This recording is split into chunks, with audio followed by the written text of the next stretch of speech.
এদিকে স্বামী আসবেন তাই দুপুর থেকেই শিশু সন্তান কোলে প্রতীক্ষায় ছিলেন স্ত্রী। সন্তানের জন্য প্রিয় খাবার নিয়ে অপেক্ষায় ছিলেন কোনো কোনো মা।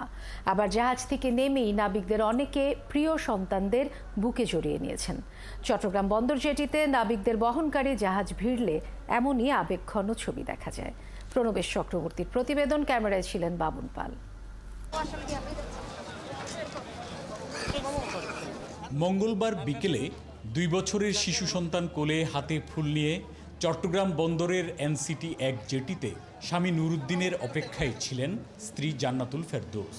এই অপেক্ষা আনন্দের, খুশি।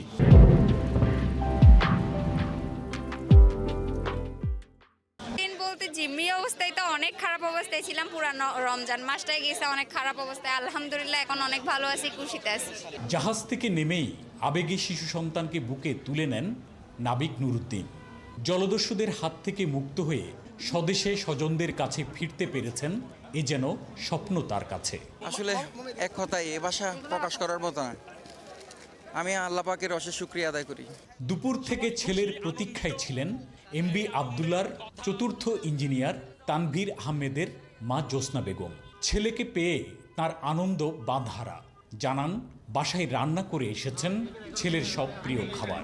অবশ্য খুশি, ছেলে যখন আসবে একটু মুরগি পুরো এগুলা তো থাকবে। ছেলে অবশ্যই এখন এমন পরিস্থিতিতে তারপরও করেই রাখছি, যাও খাইতে পারে। জাহাজ থেকে নেমেই অপেক্ষায় থাকা 2 মেয়েকে বুকে জড়িয়ে ধরেন এমভি আবদুল্লার প্রধান কর্মকর্তা আতিকুল্লাহ খান। সেই সাথে বরণের আয়োজনের জন্যে কৃতজ্ঞতা জানান তিনি। এইরকম আনন্দের দৃশ্যপট ছিল বন্দর জেটি জুড়ে।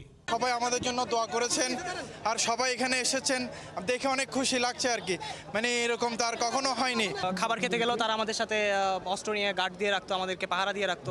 সর্বক্ষণিক তারা অস্ত্র সজ্জায় আমাদের রাখতো, জিম্মি করে রাখতো। আলহামদুলিল্লাহ, মানে তো অনেক আল্লাহর দরবার অনেক শুকরিয়া যে অনেক খুশি আছি। গত 13ই এপ্রিল সোমালি জলদস্যুদের জিম্মি দশা থেকে মুক্ত হয়ে 1 মাস পর এমভি আবদুল্লাহ নোঙর করে কক্সবাজারের কুতুবদিয়ায়। সেখানে কার্গো খালাসের পর এটি ফিরবে চট্টগ্রাম বন্দরের বহির্নোঙরে।